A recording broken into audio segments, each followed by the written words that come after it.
Bank কিংবা NGO নয় কোনো সমবায় সমিতির অধিভুক্ত প্রতিষ্ঠান, তবুও ঋণ দেন লাখ লাখ টাকা। এরপর সুদে আসলে টাকা আদায়ের পরেও হয় মামলা, দখল হয়ে যায় জমি জমা এবং ঘরের নানা সম্পদ। দিনাজপুরের পার্বতীপুরে সুদ কারবারি ও ভাড়াটে বাদীদের দৌরাত্মে অতিষ্ঠ কয়েকশো মানুষ।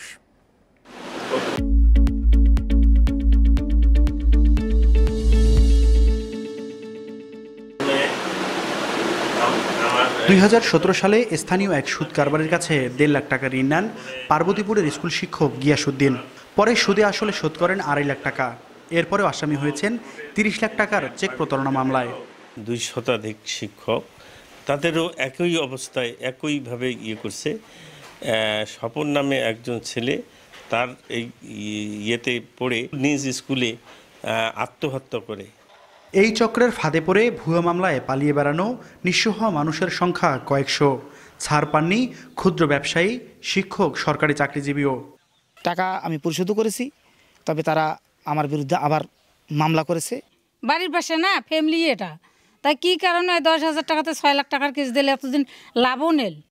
এসব ঘটনার মূল হোতা একই উপজেলার নাজমা খাতুন ও সাকওয়াত হোসেন সাজু চক্র। তাদের হয়ে দিনাজপুর, নীলফামারী, রাজশাহী সহ বিভিন্ন জেলায় ভুক্তভোগীদের নামে মামলা করেন ভাড়াটিয়াবাদীরা। ওদেরকে বললাম, বলে আমি তো যতগুলো জানি না, 5,000 টাকা আপনার কাছে পায়, আপনাকে 5 লাখ টাকার কেস দিছে, আর পায় 10,000 দিছে 8 লাখ টাকার কেস, পায় 5,000 দেয় 50,000 টাকার কেস। এগুলো জানার পর মামলাগুলো আমি উত্তোলন করে দিই। এসব অভিযোগের বিষয়ে জানতে চাইলে এড়িয়ে যাওয়ার চেষ্টা করেন নাজমা খাতুন।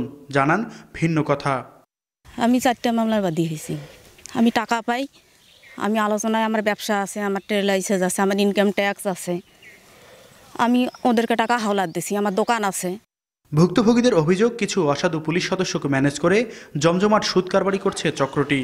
অভিযোগ করতে গেলেই হতে হয় নির্যাতনের শিকার। তবে এসব অস্বীকার করছে পুলিশ। যারা নাজমা এবং এই সাজুদের পক্ষে কাজ করেছিল, আজকে তারা তাদের বিপক্ষে কাজ করছে। আমরা অল্প কিছু সময়ের মধ্যে বিস্তারিত একটা প্রতিবেদন বিজ্ঞতাতে প্রেরণ করব। আর্থিক সংকটে নেওয়া সুদের টাকা এখন বিস্ফোরা নিরীহ মানুষদের কাছে। এখান থেকে রেহাই পেতে সুষ্ঠু তদন্ত ও জড়িতদের বিচার দাবি করেছেন ভুক্তভোগীরা। Mahmud Al Hasan, independent news, Dinajpur.